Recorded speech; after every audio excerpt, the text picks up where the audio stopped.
Hi, welcome back to my channel. Thank you for subscribing and watching. And we're going to part 2 of my fragrance collection. So without any further delays, let's get started. So the first fragrance I have here is Illicit from Jimmy Choo.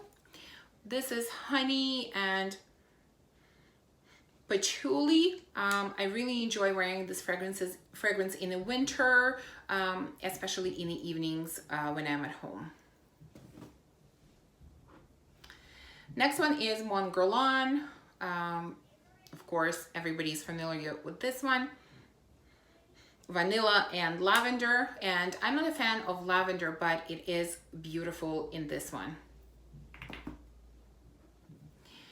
Next, I have Scandale à Pari from Jean-Paul Gaultier. This, I think, only has 3 notes: jasmine, honey, and pear. And it is beautiful. It is slightly lighter and slightly less sweet than the original Scandale, but if you like original, I think you're gonna like this one as well. This is beautiful. Next, I have the famous La Vie est Belle from Lancôme. This is praline, vanilla, patchouli, very, very sweet. I know this kind of has a bad reputation these days because it's so common, so many people wear it, but I have to say, I really like this one. And it has really great lasting power. Next one is Black Opium. This is sweet coffee. Yeah, sweet coffee, really. I used to love this one a lot, but I haven't worn it in a while. And I think one of the main reasons is the lasting power. It is terrible on me. Next one is from Purdue, Assam of India. Beautiful bottle. This is tea with lemon. It is refreshing, zingy, great on a hot day. I love tea fragrances. Next one is Rain from Marc Jacobs, and the name is completely suitable to the fragrance. This is very, very fresh. It smells like rain or like grass after the rain. Extremely, extremely refreshing. Next, we have Jimmy Choo by Jimmy Choo. This is sweet patchouli with caramel or praline. I'm not sure exactly what's in it. Great lasting power. It is very strong, so better for winter and fall, but very nice fragrance. And also from Jimmy Choo, I think this is Exotic, and they've had several editions of this one. I could be wrong, maybe this is from 2016, but this is Raspberry and Jimmy Choo Patchouli. Again, lovely fragrance to wear in the winter. Next, we have Iris Dior from Bulgari. I'm not a huge fan of Iris, but I really enjoyed this one. This one is very fresh green kind of iris. It still has a little bit of powderiness, but not too much. This is lovely. Next is Lake Stas from Nina Ricci. This is very sweet, sweet jammy rose. This is beautiful, but would not be suitable right now when it's hot. This is definitely for cold weather.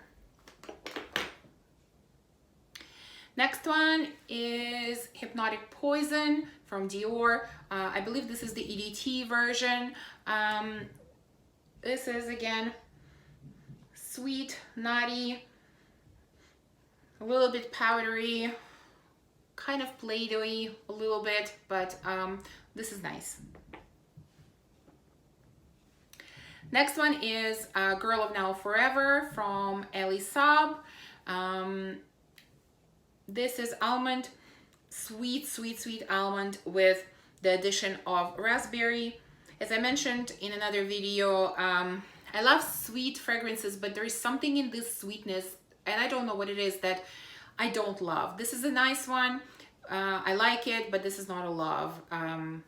Yeah, surprisingly, I like this one more in warmer weather. So that's kind of surprised me, but I'm still trying to work with this one. Lancome Idole. I know many people call this a rose fragrance, and there's definitely rose in it, but I mostly smell musky pear, and I really enjoy this one. This is one of my favorite office scents. Sisley Easia. This is fresh, sparkly rose, very kind of young rose in the garden. And it has a little bit of aldehydes that add this sparkleness to this fragrance. I think this is beautiful. I wish more people would talk about this one. YSL Cinema, Mandarin, Vanilla. It smells like warm, sweet tea to me. Again, one of my all-time favorites. Yeah. Next one is from Dolce Gabanna, L'Imperatrice. This is fresh rhubarb. Mostly I get rhubarb, watermelon, very young, easygoing, lasting power. Not good, but it's a nice one for the summer. Also from Bulgari, I have Eau de Vert. This is a tea fragrance. This one has a lot of spices in it, so it's kind of herbal tea fragrance, very much unisex. From Mancera, I have Sicily. This is sweet orange with a little bit of other citruses. This one is very addictive. Really enjoy this one. And another one from Mancera, Holidays. This is Sunscreen with coconut.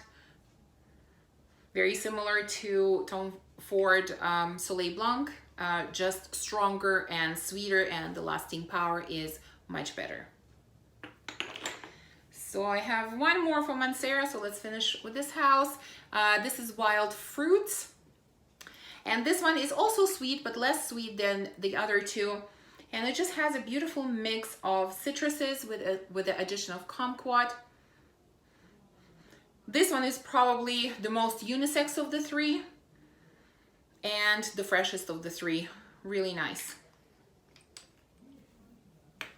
Then from Histoires de Parfum, 1804. I really enjoyed this one. This is a spicy pineapple, and the lasting power on this one is amazing. I'm interested to try some more from this house. Then from Dior, we have Poison Girl. I think this is EDT as well.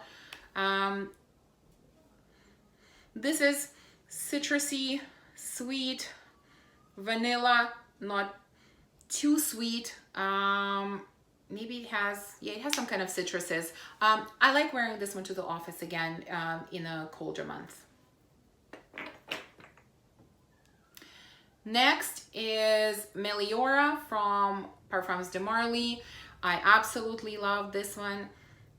This is a sweet, musky blackcurrant, amazing lasting power. I know that Delina gets a lot of the hype, but I think this is a hidden gem in Parfums De Marley. Next one is YSL's Manifesto L'Eclat. This has green tea, vanilla. It is sweet, but kind of green sweet, fresher sweet than the original Manifesto, and then Manifesto Elixir. Those are a little bit heavier. I prefer the L'Eclat version, but this is a beautiful vanilla.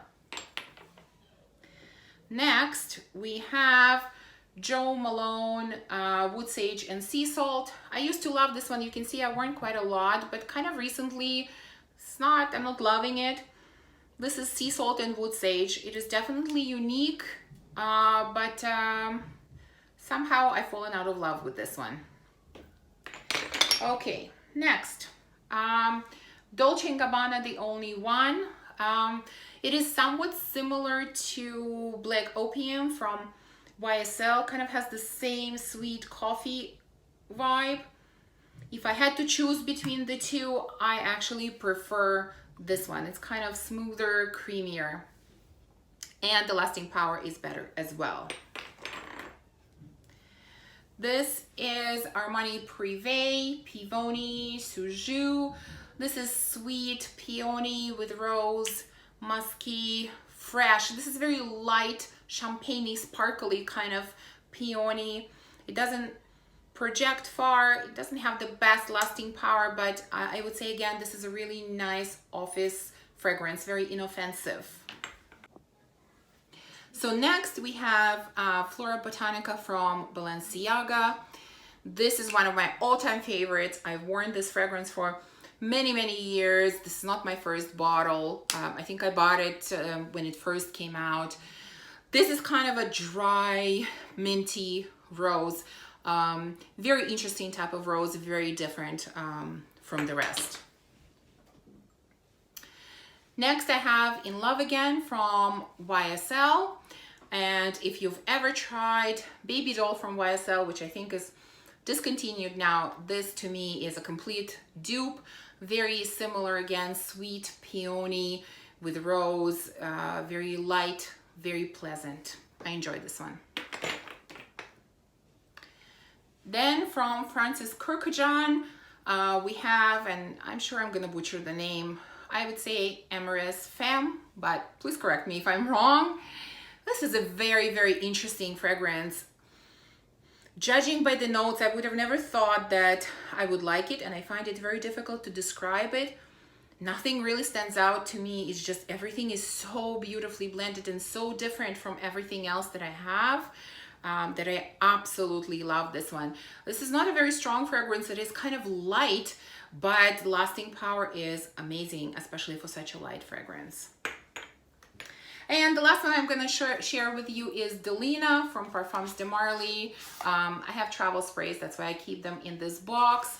And of course, this is beautiful. This is lychee and rose and rhubarb, and you have that tartness from rhubarb that makes it very fresh. This is beautiful, worth all the hype. So I think I'm gonna end my part 2 here. Thank you for watching and subscribing, and I will see you very soon in part 3.